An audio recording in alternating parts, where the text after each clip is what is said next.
Warahmatullahi wabarakatuh.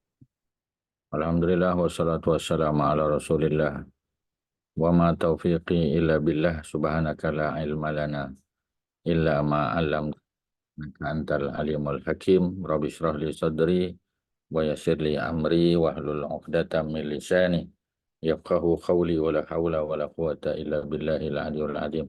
Tuan-tuan muslimin muslimat, mudah-mudahan kita sama-sama dirahmati oleh Allah Subhanahu wa taala. Jadi kita masih berada pada bab yang berkaitan dengan akhlak Rasulullah sallallahu alaihi wasallam. Dan kita sampai pada bab yang menyatakan tentang kepetahan, ya, fasahah, ya, apa kita panggil, kefasihan dan kepetahan Nabi sallallahu alaihi wasallam dalam bercakap dengan menggunakan ilmu ataupun kaedah balaghah, ya, retorik, ya, yang tinggi, ya, yang apabila diungkapkan itu memperlihatkan Nabi memang menguasai bahasa Arab tu, ya, bukan bahasa yang biasa-biasa, ya, sehingga orang kata ini orang tiru cakap Nabi. Jadi cakap Nabi ni bahasanya tinggi, ya, tetapi boleh dipahami dengan baik, ya, kerana masyarakat Arab pada masa itu sudah berada pada tahap bahasa Arab yang tinggi, ya. Mereka adalah golongan syu'ara, seperti mana Allah sebut, ya, tentang kelebihan mereka, ya, mereka golongan syu'ara, dan mereka ni adalah golongan yang memang, ya, berbangga dengan kefasihan bahasa Arab mereka. Sebab itu salah satu daripada mukjizat yang Allah bagi pada baginda Nabi adalah mukjizat lughawi, dia panggil, ya, mukjizah lughawiyah, ya. Jadi mukjizat dari segi linguistik, sehingga bila Nabi bercakap, ya, mereka terpaku, terpegun, terkasima dengan Nabi. Jadi kita sudah memberi beberapa contoh, ya, sebelum ni. Kita sampai muka surat yang ke-357, ya. Jadi apa lagi yang Nabi sebut, ya? Auzubillah minasyaitonirrajim, disebut rahimallahu abdan qala khairan fa ghanima aw sakata fa salima, ya. Jadi cuma masalah di sini dia tak ada baris. Kerana hadis memang tak ada baris, ya, biasanya. Ayat Quran pun asalnya tak ada baris. Diberi baris kemudian, ya, kerana nak bagi mudah masyarakat yang bukan Arab membacanya dengan betul. Kerana bahasa Arab ni bila kita baca salah baris, maka, ya, apa ni, maknanya boleh berubah. Okey, ya. Kita baca balik. Rahimallah. Tuan-tuan boleh bariskan. Ustaz baca, tuan-tuan boleh bariskan. Rahimah. Ya, rahimallah. Maknanya Allah, ya, akan merahmati ataupun semoga Allah merahmati. Ya, dalam bahasa Arab bila digunakan past tense, ya, rahimah tu dalam bentuk fi'lun madin, past tense, maka dia makna doa salah satunya, ya. Semoga, mudah-mudahan, ya, rahimallah, Allah merahmati abdan, seorang hamba, qala, yang berkata, ya, apa dia? Khairan, yang berkata baik. Jadi kalau orang yang bercakap benda baik, ya, bercakap tak merapu, mudah-mudahan Allah akan rahmat dia. Jadi dengan percakapan dia ataupun cakap baik dia tu, faranima, maka dia akan mendapat habuan. Ya, sebab kalau dia pandai bercakap, ya, dia cakap pun betul, orang percaya, orang bagi dia jawatan, ya, orang bagi dia apa kita panggil anugerah dan sebagainya. Ausa kata, ataupun kalau dia diam, dia tak ada apa nak bercakap, dia diam, pasal 5, maka dengan sebab diam tu selamat dia daripada keburukan. Ya, selamat daripada menyindir, mengata orang dan sebagainya. Tak ada tujuan, ya. Jadi ada dua perkara yang disebut di sini. Yang pertama, cakap benda baik. Ya, kulil haqqa, bercakap baiklah, ya. Cakaplah kebenaran. Walau kana murrah, walaupun perkataan itu mungkin pedih. Ya, kadang-kadang bila kita bercakap tu kena pada diri sendiri. Ya, tak apalah, ya, sebab nak jadikan contoh teladan pada orang lain, ya. Contoh kita kata saya ni dulu, ya, itulah pak cik ni pun dah berumur, dah pencen ni barulah, ya, nak apa kita panggil, nak mengaji tajwid balik, ya, baru nak mula. Sedangkan kita kata patutnya daripada awal-awal lagi contoh. Jadi itu bab tajwid, ya, belum bab memahami kandungan Al-Quran lagi. Belum bab tadabbur, ya, belum bab berkaitan dengan macam mana nak ambil hukum daripada Quran. Jadi banyak berlonggok lagi ilmu yang nak kena belajar, ya. Jadi dia kata itulah, ya, jangan buat macam pak cik dulu banyak lalai. Dia cakap tu sesuatu yang seolah-olah kita kata mendedahkan kelemahan dia, ya. Tapi dia sebut tu untuk kebaikan orang lain. Ya, dia kata jangan buat macam pak cik dulu lalai. Pak cik dulu masa muda habis masa begitu saja. Ya, cari ilmu dunia, ya, tapi ilmu akhirat lupa kadang-kadang, ya. Dia mengaku dia salah. Tapi bukan nak suruh orang ikut dia, nak suruh supaya orang tak mengulangi kesalahan dia. Jadi kalau itu dianggap perkara baik. Dan untung tadi, untung paling kurang kalau tidak untung pada dia pun, ya, untung pada orang lain. Dia dapat pahala, ya. Orang lain dapat kejayaan mungkin. Ya, dengan sebab dia apa? Dulu dia tak masuk sekolah agama contoh. Ya, anak-anak dia masukkan sekolah agama, ya. Alhamdulillah. Walaupun ya anak dia engineer by profession, anak dia medical doctor, ya. Anak dia jadi accountant, chartered accountant sebagainya, tapi alhamdulillah background agamanya bagus. Baca Quran faham. Ya, okeylah tu, ya. Kalau baca Quran faham tu nikmat yang sangat besar tuan-tuan. Boleh baca Quran faham, ya, itu nikmat yang sangat besar. Mungkin ada beberapa vocabulary yang kita tak tahu, ya. Ada mungkin olahan ayat yang kita rasa tinggi, tu kita kena tengok tafsir lah, tengok terjemahan dan tafsir, ya. Tetapi untung tak kita untung, ya. Ausa kata pasal 5. Kalau dia tak tahu apa benda nak bercakap, diam. Dan diam tu membawa keselamatan, kesejahteraan pada dia. Ni kata-kata yang hebat lah, ya. Dia ambil daripada hadis yang sahih, ya. Nabi sebut, man kana yu'minu billahi wal yaumil akhir. Sesiapa yang benar-benar beriman dengan Allah dan hari akhirat, faliyakul khairan. Hendaklah dia bercakap baik. Au liyasmut, ataupun dia diam. Jadi sama, ya, apa yang disebut ni dengan hadis Nabi yang sahih. Kemudian apa lagi, ya? Kemudian sambung lagi aslim taslam. Jadi aslim bacaannya taslim, ya. Hamzah di atas alif, ya, barisnya fathah, aslim. Masuk Islamlah kamu. Peluk Islamlah kamu. Ya, taslam pasti kamu akan selamat. Jadi aslim, masuk Islamlah kamu, itu perintah command form. Taslam. Taslam, ya, bukan taslamu, taslam. Pasti kamu akan selamat, ya. Aslim, masuk Islamlah kamu, peluk Islamlah kamu, yu'tikallah, ya. Mudah-mudahan Allah akan beri kepada kamu ajraka, ya. Apa ni, balasan baik kepada kamu, pahala kepada kamu, marrataini, 2 kali.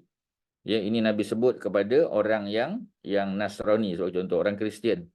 Ya, tapi ya, Kristian yang datang ni daripada Yaman. Jadi mereka datang untuk melihat bagaimana keadaan Nabi. Mereka nak berdialog. Ya, dan Nabi pun ajak mereka, aslim, ya, masuk Islamlah kamu, taslam, nescaya kamu akan selamat.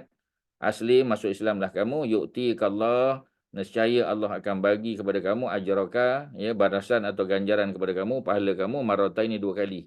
Sebab apa 2 kali? Ya. Sebab apa 2 kali agaknya? Ya, Kak Nap, agaknya pasal apa? Ya, mereka dapat 2 kali pahala. Orang Nasrani, ya, dia masuk Islam, dia dapat 2 kali pahala. Sebab apa? Dari segi logik lah, tuan-tuan. Ya, Kak Suharti, ya.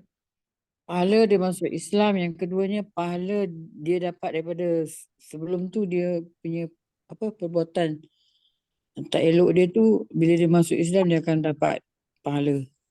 Dia akan dia akan Dihapuskan dosa. kan, ya. Sebenarnya asasnya ialah kerana dia dulu Nasrani. Nasrani itu agama Kristian asal, ya. Maknanya yang beriman kepada tauhid. Ya, yang beriman kepada tauhid dia dapat pahala dah, ya. Zaman dulu dia menerima agama Nasrani, masuk agama Nasrani. Ya, dan dia dah dapat pahala dah. Sekarang, ya, agama Nasrani sudah diselewengkan. Dia masuk Islam pula, dia dapat pahala sekali lagi, 2 kali pahala. Orang Islam yang masuk Islam dapat sekali je. Tapi orang Nasrani yang pernah masuk Nasrani kemudian masuk Islam dapat 2 kali. Ya, Salman Al-Farisi contoh, dia dapat habuan, ya, kerana dia pernah berpegang pada agama Nasrani kemudian barulah dia masuk Islam. Jadi surat-surat Nabi pun kalau Nabi hantar kepada para pemimpin tertinggi, ya. Contoh Nabi hantar surat kepada Byzantine Empire, ya. Nabi hantar kepada emperor dia. Emperor of the Byzantine Empire, ya. Di yang berpusat di Konstantinopel, Istanbul, ya. Jadi dia dapat surat daripada Nabi dan Nabi tulis aslim taslam juga. Masuk Islamlah kamu, nescaya kamu akan selamat, ya. Malah kalau kamu sebagai pemimpin tak mau masuk Islam, kamu tanggung dosa rakyat kamu. Kerana biasanya rakyat punya agama ditentukan oleh pemimpin. Ya, jadi pemimpin tu yang menentukan agama rakyat. Maksudnya kalau pemimpin tu baik, rakyat pun insya-Allah jadi baik. Ya, kalau pemimpin dah ajar benda baik, rakyat tak nak jadi baik, itu rakyat tanggung. Tapi kalau pemimpin dah tunjukkan contoh yang baik, ya, tunjuk contoh jaga solat 5 waktu, ya. Jangan rasuah, ya, kemudian rajin membaca, mengulang kaji, biasa dengan majlis ilmu, ya. Itu semua pemimpin dah ajar. Tiba-tiba rakyat tak nak ikut. Itu pemimpin tak bertanggungjawab. Macam kita sebagai mak bapak lah.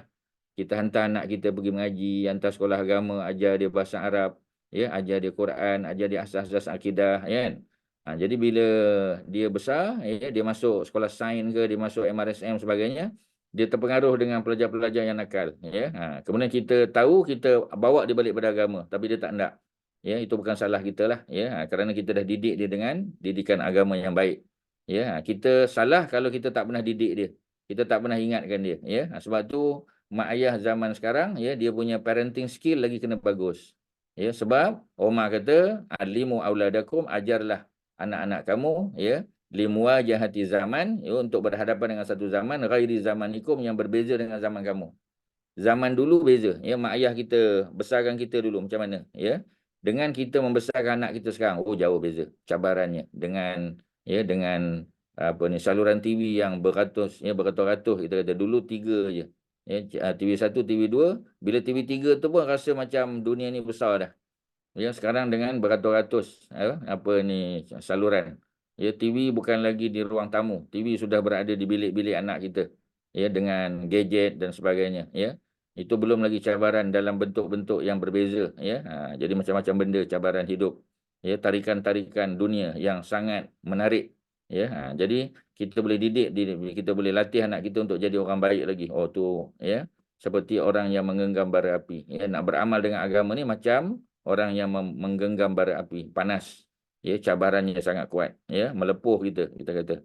Tetapi itulah, ya, ajakan ataupun cabaran yang diberikan oleh zaman, ya, kepada kita. Jadi Nabi bila hantar surat kepada para pemimpin, Nabi tulis aslim taslam, ya, masuk Islamlah kamu, nescaya kamu akan selamat. Aslim, ya, masuk Islamlah kamu, yu'tikallah, mudah-mudahan, moga-moga Allah bagi kepada kamu ajraka, pahala kamu, marataini, 2 kali. Ini terutamanya kepada mereka yang sudah ada agama, ya, agama langit, ya, macam agama apa, agama Yahudi, agama Nasrani, dah ada agama dah. Masuk Islam dapat 2 kali ganda, ya. 2 kali pahala. Dan semua kebaikan yang mereka buat, macam Kak Nap tadi sebut, betul lah, ya. Semua kebaikan yang kita buat pada zaman silam, masuk Islam, semua, ya, transferable masuk dalam kita punya pahala pula. Ya, akaun pahala kita, ya, semua yang kita buat. Ya, jadi masuk Islam kamu. Ya, jadi bila apa ni kita panggil orang yang masuk Islam itu, ya, masuk Islam dengan membawa semua kebaikan pada zaman silam. Kalau kata dia apa kita panggil, dia free thinker dulu, tak percaya pada agama, tak percaya Tuhan. Ya, tetapi dia banyak buat kebaikan, ya, jaga mak ayah sakit, hantar, ya, adik-beradik pergi mengaji, pergi sekolah, ya, buat baik kepada binatang-binatang, ya, kemudian buat baik kepada manusia, semua benda macam-macam kebaikan yang dia buat dulu. Ya, jadi masuk Islam dia, ya.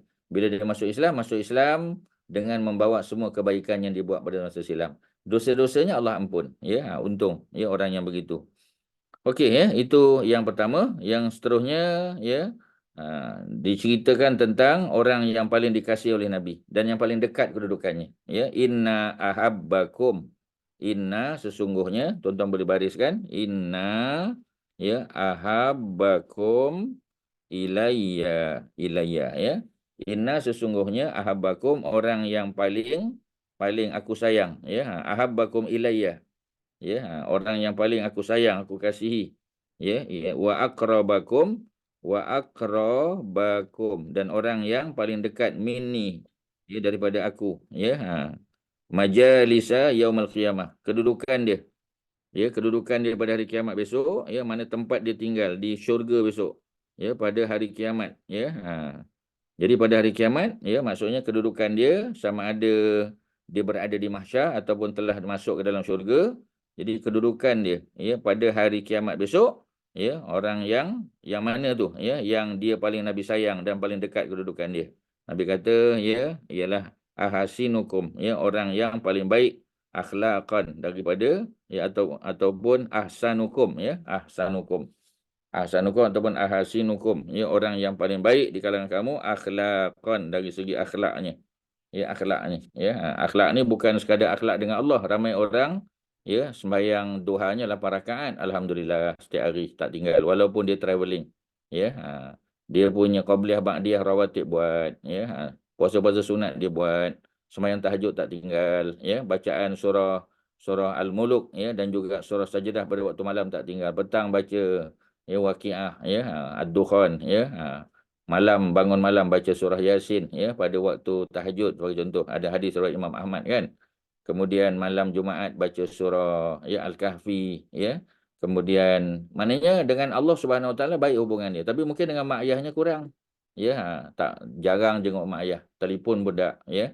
Jarang kita kata balik, ya, bawa berjalan mak ayah ke, ataupun maknanya dari segi hubungan dia dengan adik-beradik mungkin kurang, ya. Dia belanja kawan-kawan tapi dengan adik-adiknya tak belanja pun, ya. Dia baik dengan orang lain tapi dengan keluarga sendiri macam mana keadaan dia, ya. Mungkin dia punya hubungan dengan Allah, hablum minallah bagus, hablum minannas kurang. Ya, muka-muka tak senyum, ya. Kita kata muka ketat aja, ya. Tak bagilah senyuman sikit. Ya, bukan tak tahu kan, ya, senyuman yang kita lemparkan kepada saudara kita itu adalah, ya, berpahala sedekah. Tabassumuka fi wajhi akhika, ya, laka sedekah. Tabassum, ya, senyuman yang kamu lemparkan kepada saudaramu, laka bagimu akan jadi sedekah, ya. Jadi walaupun benda tu nampak kecil, ya, tapi macam biasa di masjid surau selalu tuan-tuan, ya. Kadang kita jumpa kawan, Assalamualaikum, Waalaikumsalam. Ya, buat tak tahu je, ya. Kadang-kadang nak jawab salam pun tak pandang pun, ya. Orang tu hulur salam, salam lah, ya. Ni bukan apa kita panggil, ya. Bukan ada apa-apa tujuan tak, ya, untuk silaturahim. Tanya khabar, apa khabar, sihat, lama tak nampak, ya, lama tak datang, ya, sakit ke? Tanya soalan kan, benda-benda basic je. Apa yang boleh kita bantu? Saya ni macam ni kita bagi nasihat. Kita bagi pandangan, ya. Walaupun orang tak tanya, tak apa tuan-tuan. Kalau dia kata tak apa, saya tak minta pandangan pun tak apalah, dia tak nak minta kan sudah. Tapi kalau kita bagi cerita. Tapi orang biasanya akan dengar juga. Saya kata, oh, saya pun ada kawan juga macam tu dulu, ya. Jadi dia alhamdulillah pergi satu kita kata tempat perubatan ni, ya, bagus, ya, ada perubahan. Ya, fisioterapi contoh kita kata, ya. Dia kata dah urut kampung tu tak apalah kan. Tapi kita kata ni fisioterapi ni. Ya, ni graduate, ya, daripada UiTM ke apa, memang bagus, ya. Alhamdulillah, pergilah, cubalah. Ya, kok lah rasi ke apa kan. Ya, kita pun bagi pandangan. Dia pun tak tanya, kita bagi pandangan. Ya, jadi bila dia pergi, dia kata alhamdulillah bagus, ya. Dan nampak perubahan. Alhamdulillah, kita pun dapat pahala, tuan-tuan. Bila kita cakap benda baik macam tadi kan, kita cakap benda baik pada dia, kita bagi pandangan, bagi nasihat, ya, bagi panduan dan dia buat dan dia berjaya. Kita pun tumpang berjaya. I'm happy for you. Ya, anak kita pergi tuition satu center kan, tuition center, anak kita berjaya alhamdulillah. Ya, guru-guru situ committed, bagus, ya. Bila dia tanya, dia kata tak tahu cucu nak hantar mana. Kita kata bagus, ada satu tempat. Ya, ada tuition center bagus, ya. Bayaran dia pun berpatutan. Masuklah, ya, hantar cucu, ya. Dan dengan sebab tu alhamdulillah SPM dia bagus, ya, result dia excellent. Ya, walaupun dia tak cakap terima kasih kepada kita, tak apa, tak ada masalah, ya. Allah bagi pahala dah kepada kita. Ya, yu'tikallahu ajraka. Nescaya Allah akan bagi kepada kamu pahala kamu. Ya. Dan untuk kita duduk dekat dengan Allah, ya, dekat dengan Rasul, ya, dan tentu kita paling disukai oleh Nabi, disayangi oleh Nabi, dan tentu orang yang akhlaknya paling baik. Ya, almutinuna, ya, aknafan, ya, ataupun orang yang apa kita panggil, orang yang merendahkan diri. Ya, orang yang al-mutiun, ya, muti, ya, muti ini orang yang merendahkan diri, ya, daripada apa kita panggil, ya, daripada wata'a, ya. Mutiun orang yang merendahkan diri atau orang yang menyintai orang lain dan dicintai, kerana Allah, ada sebab, ya. Alladzina, ya, ya'lufuna wa yu'lafuna, ya, orang yang ya'lufun, ya, orang yang mencintai orang lain kerana Allah, wa yu'lafun, dan dia dicintai juga oleh orang lain kerana Allah. Ya, sebab salah satu daripada 7 kan, ya, golongan yang dinaungi oleh arasy Allah. Ya, yaumala zilla ila zilluhu, pada hari di mana tidak ada naungan melainkan naungan daripada Allah di mahsyar besok. Antaranya ialah pemimpin yang adil sebagai contoh, ya. Kemudian orang yang lelaki yang hatinya, ya, terikat dengan masjid, ya, sentiasa ke masjid, ya, untuk sembahyang fardu, ya, untuk sembahyang berjamaah sebagai contoh, ya. Jadi orang yang berkasih sayang kerana Allah, bertemu dan berpisah kerana Allah, ya. Jadi ini benda-benda yang menjadi motivasi dalam kehidupan kita, dan Nabi sebut, ya, dalam dalam lafaz-lafaz hadis sebahagiannya. Okey, ya, setakat ni ada soalan, silakan, ada apa nak tanya tuan-tuan, ya, Kak Wan, ada apa? Ya. Ustaz, soalan tentang bahasa, Ustaz. Bahasa, ya. Di zaman Nabi kata bahasa dia bahasa tinggi. Betul. Adakah masa tu bahasa Arab tu bahasa apa yang kita panggil fusha hari ni? Bahasa Fusha hari ni. Bahasa Fusha memang bahasa standard daripada dulu. Mana macam bahasa Quran. Bahasa Quran tu Fusha standard. Ya, bahasa percakapan masyarakat Arab. Yalah, yang dalam Ya. bahasa orang Arab masa tu macam tu lah ya. Bukannya yang macam hari ni macam-macam ada tu. Hari ini dialek lah banyak. Sebenarnya bahasa Arab dialek sudah ada sejak Ah. dulu. Ya, orang Quraisy ada dialek Oh, Quraisy. Cuma dialek Quraisy Okey. yang dipilih sebagai dialek Al-Quran. Dialek Quraisy tu dipilih sebagai dialek Quran. Semua dialek asalnya. Ya, orang Badui dia ada dialek dia. Ya, orang Yaman ada dialek. Ustaz dah sebut kalau apa ni Kak Shima masih ingat, seorang ada grup daripada Badui, kabilah Badui ya. Apa kita panggil? Bukan apa ni orang Yaman ya datang. Ya, orang Yaman daripada Yaman, ya southern part of Peninsula Arabian Peninsula ni datang jumpa Nabi di Madinah dan pada masa itu Sayyidina Ali ada bersama dengan Nabi. Jadi ketika orang-orang Yaman tu Nabi tahu oh daripada Yaman, Nabi pun bercakap bahasa Yaman. Ya, bukan bahasanya bahasa Arab tapi dialeknya dialek Yaman. Kolokil Yamani Arabik ya Nabi bercakap. Sehingga Ali terkejut. Nabi kata masa bila pula Nabi ni belajar bahasa Yamani ya bahasa Arab Yaman ni. Ya, dan Nabi diajar oleh Allah Subhanahu Wa Taala. Ya, Nabi jawab balik. Ya, Nabi tanya dan Nabi jawab balik dalam dialek Yaman. Maknanya dialek Yaman tu dah ada. Dialek Yaman dulu dengan sekarang hampir sama, ya. Dialek apa ni, apa kita panggil Madinah dan Mekah sudah tentu ada perbezaan, ya. Mungkin dari segi tone dia, tone. Ya, tone bahasa tu, ya.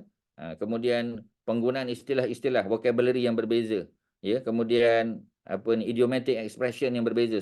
Semua tu ada sejak dulu lagi. Cuma yang dipilih sebagai bahasa Fusha tu adalah bahasa Arab Quraisy. Dialek Quraisy tu yang dianggap paling tinggi ya sebab dia paling dekat dengan kebenaran kita kata ya terutamanya Nabi dilahirkan daripada kalangan masyarakat apa ni Quraisy itu sendiri. Tapi dialek sekarang ada dialek Egypt ya dialek Yaman, dialek Syria, Jordan, Palestin dan sebagainya memang ada. Cuma mereka telah pilih satu bahasa standard kita panggil Modern Standard Arabic ya MSA dipanggil Modern Standard Arabic. Ya, yang diajar di universiti itu Modern Standard Arabic sama ada di Malaysia ya ataupun di negara Eropah ke ya di apa ni London School of apa kita panggil ya apa ni apa dipanggil tu ya yang di University of London tu apa Kak Shima ya School of Oriental and African Studies SOAS School of Oriental and African Studies SOAS juga mengajar apa ni Modern Standard Arabic ya di American University di Cairo contoh mengajar Modern Standard Arabic tapi kolokil dia ajar juga even University Azhar pun menggunakan bahasa standard ya untuk examination ya untuk lecture tapi macam tadilah kerana majoritinya Egyptian so the first 20 minit dia cakap dalam apa ni standard Arabic lalu lepas tu dia bercakap ya colloquial Egyptian apa ni apa colloquial language jadi itu yang susah tu so suka tak suka kita kena belajar kolokil juga ya macam Nabi tak perlu belajar Allah ajar Nabi sebab tu dalam hadis yang sahih riwayat Al-Bukhari tadi Sayyidina Ali riwayatkan hadis tu dia kata Nabi bercakap bahasa apa ni Yamani ya kerana Allah buat Nabi pandai semua dialek Arab ya yang Nabi tak pandai yang Allah tak izinkan ialah Nabi pandai bahasa Hebrew dan juga bahasa Aramik itu Nabi tak pandai kerana kalau Nabi pandai nanti Nabi dituduh ya Nabi ciplak ya apa ni bahasa Taurat dan bahasa Injil ya untuk dijadikan sebahagian daripada maklumat ataupun isi kandungan Quran. Yang itu Allah jagalah. Tapi yang lain ada, ya. Betul, Modern Standard Arabic dipanggil. Okey, ada lain silakan. Ada apa tadi Kak Suarti? Ustaz repeatkan al-muna aknafa Ustaz. Tak dengar.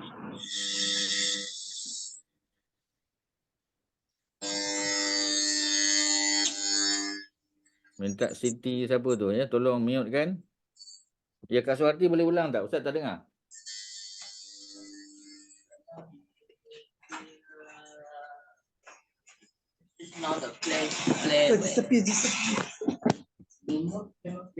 Tolong mute kan tu. Kita punya siapa tu? Sisti Khadijah ke apa tu?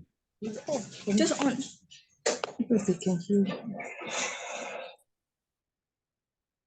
Ya, Kak Suarti sekali lagi ya. Al-muti'una aknafa Ustaz. Oh, al-muti'una ya aknafan. Aknafan. Ya. Al-muti'una aknafan ya. You. Maknanya orang yang apa di sini sebut orang yang merendah diri lah. Ya, orang yang merendah diri dari segi penampilan dia ya, dari segi bercakap dia tu agak merendah diri. Merendah diri ni bukan makna inferior ya. Tapi dia kalau bahasa Indonesia kita panggil rendah hati dia panggil, bukan rendah diri. Rendah diri pada Allah. Kita rasa kita ni lemah, rendah, ya, dhaif dan sebagainya itu kepada Allah.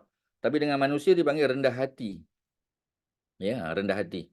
Rendah hati itu dia panggil tawaduk, ya, tawaduk. Ya, tawaduk tu rendah diri, rendah hati. Kepada Allah, ya, rendah diri. Kepada manusia rendah hati, ya. Rendah hati itu makna down to earth. Tapi bukan makna kita merendahkan diri sampai dipijak oleh orang, ya, bukan, ya. Bukan tu maksud dia. Okey, ada lain silakan, ada apa-apa? Ada tak ada, ya? Kak Nap tadi macam nak tanya ke apa?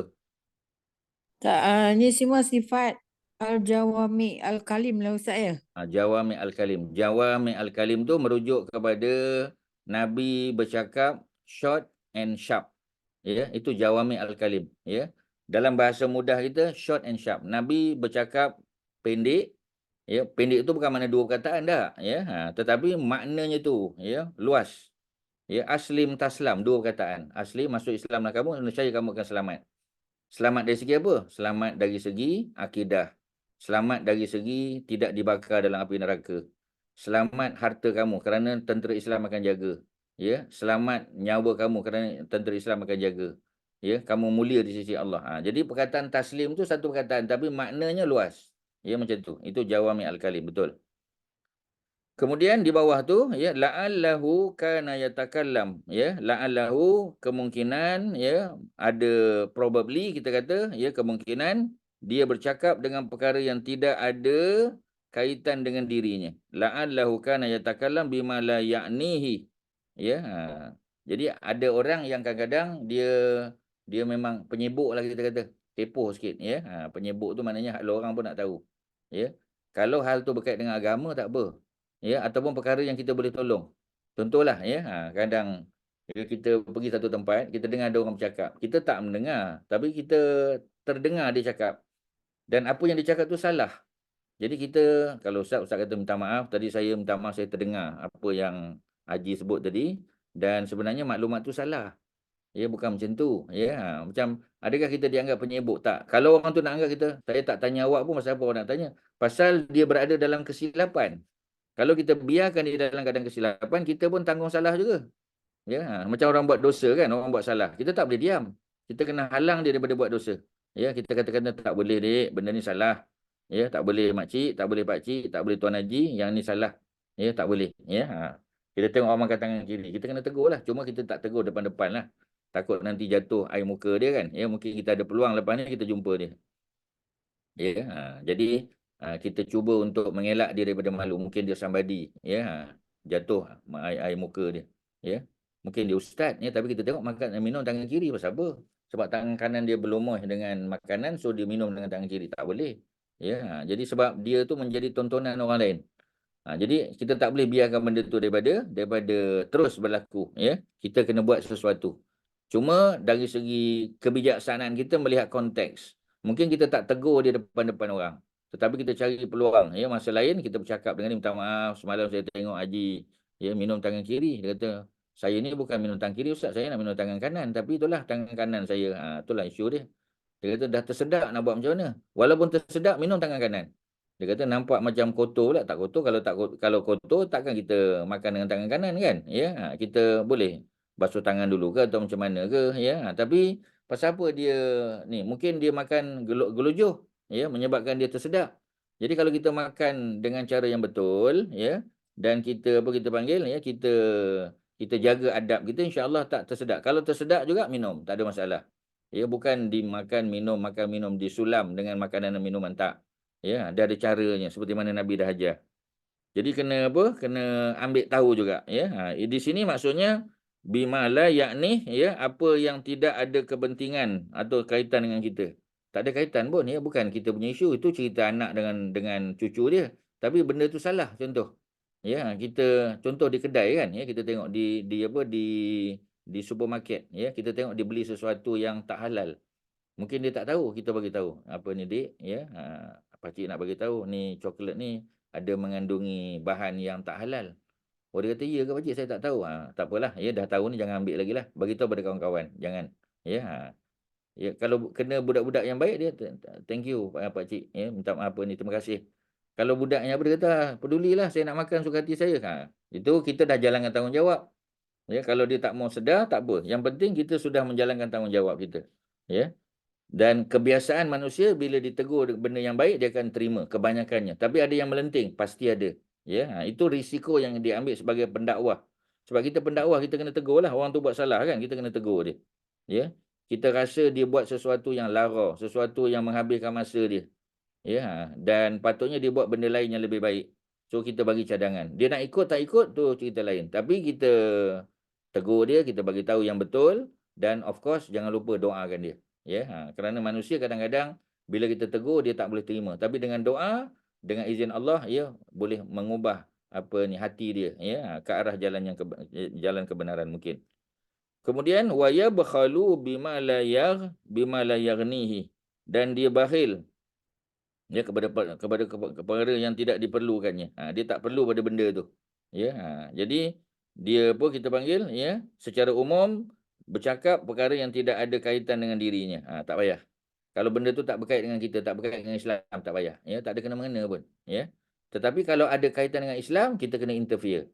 Macam tu. Ya. Kemudian ya ada orang yang dia bakhil, ya, dia bakhil pada apa yang tidak diperlukan. Maknanya kadang-kadang benda tu tak menguntungkan dia. Ya, dia rasa tak menguntungkan, so tak ada apa-apalah dia kata, ya, aku tak nak interfere lah. Itu padanlah muka orang tu, ya, itu rugi dia lah. Kita tak boleh biarkan orang jadi rugi, kan? Kita tahu dah benda tu salah, ya. Benda tu penipuan, scammer. Kita kena bagi tahu kat orang. Ya, macam pihak polis buat tu kan, ya. Dia buat TikTok ke buat rakaman video dan sebagainya, bagi tahu orang. Ini dia punya cara nak mengenal pasti nombor scammer. Ya, apa yang dia cakap, ya, apa benda maklumat yang dia nak minta. So dia buat apa ni TikTok, ya, dia buat panduan daripada video dan sebagainya untuk panduan. Okeylah tu, macam itulah. Ya, kita bukan pihak polis, kita bukan pihak berwajib. Tetapi kita ada ilmu tentang benda tu dan kita boleh bagi tahu orang lain. Why not? Ya, supaya orang tahu, ya. Kita dah tahu dah, ya. Ada makanan yang bagus macam tadi Ustaz sebut, ya. Orang apa ni diabetes sebagai contoh. So bagus kalau dia ambil apa perikata, tapi dengan sukatan yang betul lah. Masalah bila kita main ambil-ambil ni kadang-kadang dia punya dosage dia terlebih. Ya, ataupun kurang kan. Kurang tak apa, takut terlebih. Ya, jadi kesan pada benda lain pula, masalah buah pinggang pula, masalah paru-paru dan saraf dan sebagainya. Jadi kita bagi panduannya. Kita kata sekali-sekali ambil peria kata ni bagus, kita kata, ya. Jadi kadang-kadang kita cakap bukan nak suruh dia, ya, tapi indirect je. Kalau saya boleh bagi cadangan, ya, kawan saya, ya, ada masalah ni, dia ambil alhamdulillah, tapi dengan sukatan yang betul, ya. Ada jual peria kata yang dah jual siap. Ya, kalau kita rebus sendiri mungkin nanti overdose, ya. Tapi kalau kita beli yang dah siap, yang dijual, ya, dan ada kebenaran, ya, pengesahan daripada Kementerian Kesihatan Malaysia, okey. Ya, dia ada dosage dia, ya. Dan dia ada apa kita panggil ada panduan makan dia bila nak makan yang terbaik. Jadi kita bagi cadangan pada orang, ya, itu okey. Walaupun asalnya tak ada kaitan dengan kita. Tetapi kerana ada manfaat pada orang lain. Begitu juga, ya, dalam bab yang berkaitan dengan kebakhilan. Alah, kadang berapa singgit dua je bagi je lah. Kita tengah makan, orang datang, dia kata ni saya nak jual barang. Kita pun tak nak barang tu. Ya, tapi kita bagi je lah, ya. Contoh kan orang jual, ya, orang jual apa ni surah Al-Kahfi ke, ya, surah Yasin ke apa, kita kata kita tak nak benda tu, kita dah ada, ya. Dia kata kita pun tanya berapa ringgit ni, ya. Dia kata ni RM10 atau RM15, ya. Kita bagi je lah, tak payah ambil pun. Ya, bagi je lah RM5, RM10 sudah. Tak apa, adik, ya, terima kasih, ya. Pak cik dah ada. Okey, ya. Ni duit buat makan ke apa, kita kata belanja macam tu. Sudahlah, ya. Jadi jangan bakhil pada perkara yang tidak kita perlukan. Tidak perlu tu maknanya ada benda yang memang kita tak perlu benda tu. Macam tadi kan, kita tak perlukan lagi surah Kahfi, surah Yasin, surah Muluk tu kita dah ada dah, ya. Kalau beli pun, ya, melainkan kita beli nak bagi kat orang sebagai hadiah, itu okey. Ya, tapi jangan bakhil sangat, jangan kedekut sangat. Ya. Kemudian yang terakhir di situ Zul Wajahain, ya, bukan terakhir lah, ada satu lagi bawah tu, ya. Zul Wajahain, ya, orang yang memiliki dua muka. Orang yang bermuka-muka lah, talam dua muka kita panggil. Ya, la yakunu indallahi wajihan. Tu diberi baris, ya. Zalwaw, ya. Al-wajhaini. Ya, orang lelaki yang memiliki, maksudnya perempuan pun termasuk. Al-wajhain, dua wajah. La yakunu indallahi, di sisi Allah, wajihan. wajihan, ya. Wajihan tu maknanya orang yang mempunyai kedudukan, orang yang mulia. Ya, wajihan tu orang yang mulia. Ya, dalam surah Maryam ada perkataan, ya, Nabi Isa alaihissalam ni seorang yang wajihan. Wajihan maknanya orang yang memiliki wajah, maknanya orang yang mulia. Wajih tu daripada perkataan wajah. Ya, jadi pandai Nabi gabungkan antara dua wajah dengan wajih. Jadi bunyi tu hampir-hampir dekat, kita kata. Ya, memang ada persamaan makna. Zul wajahin, orang yang ada dua muka, maknanya orang yang bermuka-muka. Ya, orang kita kata hipokrit lah. Ya, jumpa A cakap macam ni, jumpa B cakap macam lain pula, ya. Melainkan tujuan dia untuk untuk apa kita panggil mendamaikan dua pihak yang bergaduh. Tu lain. Itu tidak dianggap sebagai satu dosa.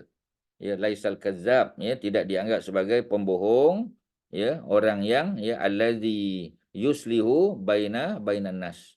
Ya, orang yang nak mendamaikan antara dua pihak. Ya, dua pihak yang berkonflik. Ya, two conflicting parties, kita jadi orang tengah. Ya, kita islahkan, kita damaikan antara kedua mereka, tu besar pahala dan tidak dianggap sebagai berbohong. Walaupun kita create cerita, ya, sebenarnya tak ada pun cerita tu, kita create aja untuk dua-dua pihak berdamai. Ya, laisal kadzab, tidak dianggap sebagai pembohong. Ya, itu dibenarkan. Tetapi, ya, kalau kita melaga-lagakan orang, itu tak boleh. Ya. Dan orang yang suka melaga-lagakan orang yang hipokrit, yang berwajah-wajah, yang dua wajah ataupun talam dua muka ni, ya, dia dianggap sebagai orang yang tidak ada nilai di sisi Allah. La yakunu wajihan. Ya, tidak dianggap sebagai bernilai, ya, orang mulia indallah di sisi Allah Subhanahu Wa Taala. Begitu juga dengan hadis-hadis yang melarang daripada kata mengata, banyak bertanya, membazirkan harta, ya, menderhakai ibu dan menanam anak perempuan hidup-hidup. Ya, sebahagian daripada kabilah Arab, bukan semua, ya. Tuduhan Sayyidina Umar sebagai seorang pembunuh anak perempuan tu tak betul. Itu hanya cerita, ya, cerita yang diada-adakan oleh golongan Syiah terutamanya, ya, yang memusuhi Sayyidina Umar kerana dia menganggap Umar telah mengambil jawatan khalifah daripada Sayyidina Ali. Jadi tak betul lah, ya. Jadi apa ceritanya? Panjang lagi, ya. Ittaqillah haitsuma kunta. Dalam hadis Nabi kata, bertakwalah kamu, ittaqillah. Ya, bariskan ya,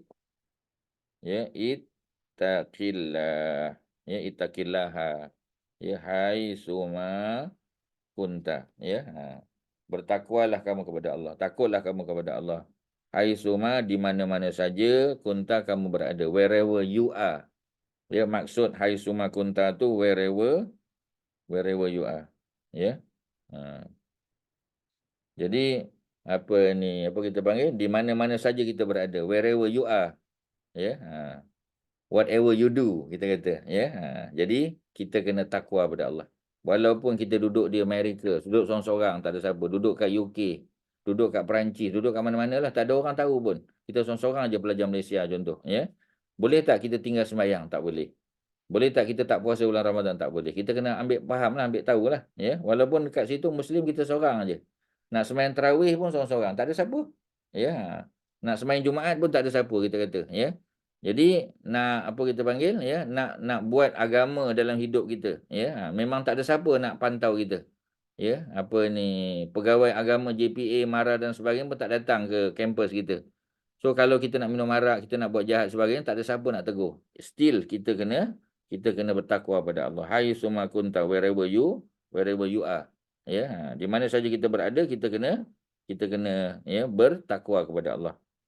Kemudian, ya, wa atbi'il sayyi'ata al-hasanah, ya, wa atbi'il sayyi'ah, maka ikutilah perbuatan jahat itu dengan kebaikan. Ya, maknanya kalau kita dah terbuat benda jahat, kita kena cover balik dengan benda baik. Ya, kalau kita dah tersilap langkah. Ya, sebab tu orang yang apa kita panggil, ya, orang yang buat salah contoh, ya. Jadi bila dia buat salah, macam mana dia nak cover balik? Kita kena jumpa dengan orang yang dia buat salah tu, minta maaf, tapi orang tu dah meninggal. Ya, dah meninggal, ya, dia tengok keluarga orang yang telah meninggal tu susah. So dia infakkan sebahagian harta daripada orang tersebut bagi, ya, bantuan kehidupan contoh, ya. Dulu saya ada buat jahat pada bapa awak. Ya, bapa pun dah meninggal. Ya, jadi saya nak minta maaf pun tak boleh. Jadi saya ganti balik dengan kebaikan. Mungkin apa yang saya bagi ni tak banyak. Ya, tetapi kita tetap bantu dia. Kita tetap tolong dia, ya. Itu termasuk perkara yang disebut sebagai mengikuti kejahatan dengan kebaikan. Nak buat baik pada orang yang kita kutuk, kita fitnah dulu, dia dah meninggal. Kita buat baik pada family dia. Ya, kita buat baik pada family dia. Ya. Sebab itu antara perkara yang boleh kita buat ialah kita cari orang yang dulu kita pernah fitnah tu. Ya, kalau kita kalau ayah kita pula kan, kita dah belajar dah. Ayah kita meninggal macam Abdullah bin Umar. Cerita dalam kitab akhlak kan, kita dah baca dah. Ya, bagaimana suatu hari ketika Abdullah bin Umar dia dalam musafir, ya, dia bertemu dengan seorang lelaki yang lelaki tu tak kenal dia. Ya. Tiba-tiba dia bawa lelaki tu naik atas unta dia. Kemudian dia ambil dia punya kain kain selendang, kain serban dia dipakaikan kepada lelaki tadi. Sehingga sahabat-sahabat lain kata, Abdullah, ya, cukuplah, ya, kau buat baik kepada dia sikit-sikit sudahlah. Pasal apa muliakan dia macam tu sekali. Ajak dia naik unta, ya, kemudian pakaikan dengan pakaian kemuliaan, ya. Cukuplah, ya. Kata Abdullah bin Umar, kalau kau nak tahu, dulu masa ayah aku hidup, ya, Sayyidina Umar hidup, ya, bapa budak Badui ni baik dengan bapa aku. Ya, adalah isu yang berlaku, adalah event yang apa kita panggil yang telah berlaku yang menyebabkan mereka jadi baik. Ya, sekarang bapa aku dah meninggal. Bapa budak ni pun dah meninggal, ya. Jadi tak salah aku buat baik kepada dia, muliakan dia kerana kalau Umar masih hidup pun Umar akan buat benda yang sama kepada dia ni. Ya, pasal bapa dia dulu adalah kawan baik ataupun orang yang banyak membantu Saidina Umar masa dia jadi khalifah. Jadi maknanya kadang-kadang ya bentuknya bentuk macam tu. Ya, sedangkan kita kata tak ada hal apa pun. Ya, tapi macam tadilah, mudah-mudahan dengan sebab kita buat baik kepada orang yang buat baik pada ayah kita, mudah-mudahan ya benda menjadi sebab ya kebaikan, ya, menambah pahala, menambahkan timbangan amal ya kepada ayah kita, mudah-mudahan. Jadi benda baik ya. Mungkin bapa kita ada buat kesilapan. Dengan sebab sedekah kita, infak kita sekarang wakaf kan. Kita wakaf perigi, wakaf tu wakaf ni, ya, utamanya perigilah. Itu sumber keperluan manusia untuk mandi, untuk minum, untuk solat dan sebagainya kan. Ya. Semua tu akan menghapuskan dosa-dosa ayah kita, mudah-mudahan. Ya, itu yang disebut ya atbi as-sayyi'ata. Ya, atbi, ikutilah. Ya, atbi as-sayyi'ata ya al-hasanata. Ya, jadi ikutilah ya kejahatan itu dengan kebaikan, ya. Tamhuha, ya, tamhuha tu maknanya kebaikan tu akan menghapuskan kejahatan tu, ya. Jadi kita dah baca dalam surah surah Hud kan, dalam surah Hud, ya, surah Hud surah 11, tuan-tuan boleh tengok surah 11, ya. Kita terus ambil bukti dia sebagai dalil supaya kita ingat, ya, surah yang ke-11 ayat yang ke-100 berapa tu, ya. Surah Hud surah 11 ayat yang ayat yang ke-114. Muka surat Quran 234. Tuan-tuan boleh tengok, ya, muka surat 234. Quran bercetak 234 bawah tengah-tengah tu. Ya, pada ayat yang ke-114. Ya. Mari kita baca, auzubillahi minasyaitonirrajim, wa aqimis solah. Ya, dirikan solat secara berjamaah. Kalau tuan-tuan tengok terjemahan tak dapat tu, ya. Tuan-tuan tengok terjemahan dia bersebut, ya, 114. Laksanakan solat, ya, laksanakanlah solat. Laksanakan solat, ya, maknanya solat sendiri pun boleh tak, ya. Aqimis solah tu merujuk kepada solat berjamaah. Jadi maknanya kalau orang perempuan duduk di rumah pun, ya, kalau dia duduk di rumah dengan adik dia, dengan kakak dia, dengan siapa-siapalah, pembantu rumah sebagainya, solat tu berjamaah walaupun berdua tak ada masalah. Perempuan tak ada tuntutan pergi masjid surau. Lelaki yang ada tuntutan, ya. Jadi dirikan solat. Maksud dirikan solat tu berjamaah. Sebab apa beza, ya? Kalau Quran kata sallu, solatlah kamu, itu umum. Ya, sama ada solat fardu ataupun solat sunat. Tapi kalau aqimis solah, ini merujuk pada solat fardu, dan solat fardu berjamaah. Sebab tu disebut dirikan solat. Dirikan tu maknanya ya in congregation, ya, congregational prayer, ya, solat secara berjamaah. Wa aqimis solah, dirikanlah solat, ya, mana solat fardu, ya, secara berjamaah tarafayn nahar, pada dua hujung siang. Ya, hujung siang, ya, dua hujung siang. Jadi dua hujung siang ni kita tak boleh terjemahkan pakai akal kita semata-mata, kena tengok tafsiran. Jadi yang disebut sebagai dua hujung siang ni adalah solat subuh dan solat maghrib. Ya, mungkin kita kata siang, subuh siang ke? Ya. Ya. matahari tak terbit lagi, ya. Syarat siang bukan matahari terbit. Syarat siang tu ialah apabila berakhirnya malam. Bila berakhirnya malam? Bila kita tak boleh bersahur lagi dah. Ya, maknanya masuk waktu subuh. Masuk waktu subuh tu berakhir malam dan mula timbul siang. Walaupun matahari tak terbit. Ya, baru terbit fajar. Ya, itu adalah permulaan siang. Jadi, dua hujung siang. Yang pertama adalah solat subuh. Ya. Kemudian adalah solat maghrib. Ya, solat maghrib. Kerana apa maghrib? Kerana maghrib adalah hujung siang. Ya. Maknanya walaupun maghrib itu sudah mengubah hari. Macam sekarang, ya, hari ni hari Rabu. Maghrib je masuk hari Khamis. Ya, maghrib je masuk hari Khamis. Ya, tapi dia belum malam lagi. Kerana matahari baru tenggelam. Bila matahari tenggelam, adakah bermakna sudah malam? Belum. Ya, matahari tenggelam, ya, dia masih belum malam kerana mega merah masih ada di kaki langit. Bilakah berakhirnya mega merah tu? Ya, berakhir mega merah maknanya nak masuk isyak lah. Ya, isyak tu permulaan malam. Tapi maghrib penghujung siang. Jadi jangan salah, ya. Kemudian apa lagi, ya? Ayat ni kata, dirikanlah solat secara berjamaah, solat fardu. Ya, dua di hujung siang. Maknanya solat subuh dan solat apa ni maghrib. Wa zulafan, dan sedikit minal lail, daripada malam. Apa makna sedikit daripada malam?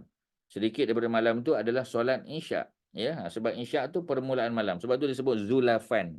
Sedikit, ya. Sedikit, ya, daripada ataupun yang dekat dengan malam tu. Dekat dengan malam. Dekat dengan malam, permulaan malam tu lah.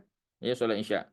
Ya, jadi bila disebut, ya, tarafayn nahar wa zulafan minal lail, ini sudah cover 5 solat dah ni. Macam mana yang kata 5 solat tu? Ya, kerana disebut dua hujung siang, subuh dan juga maghrib. Masuk tak zuhur dan asar? Masuk. Ya. Kemudian bila disebut isyak. Jadi 4 solat tadi campur dengan isyak 5. Ya, semua tu solat secara berjamaah. Innal hasanat. Nak cerita yang tadi tu. Ya. Innal hasanat, sesungguhnya al hasanat, kebaikan-kebaikan itu yuzhibna sayiat, dia akan, ya, menghilangkan, menghapuskan, ya, apa sayiat, kejahatan. Tadi disebut, ya, wa atbi'il sayiata al hasanata tamhuha. Tamhuha tu maknanya apa? Ya, maknanya sama macam yuzhibna. Jadi bila kita terbuat benda jahat, ya, kita cover balik dengan buat benda baik. Ya. Kerana benda baik yang kita buat tu amal baik, dia akan menghapuskan yang jahat tadi. Kecuali, ya, perkara yang berkaitan dengan dosa besar. Dosa besar tak boleh lah. Ya, al-kabair, dosa besar. Contoh apa dosa besar ni? Contoh dosa besar ni adalah, ya, minum arak. Minum arak tu tak boleh.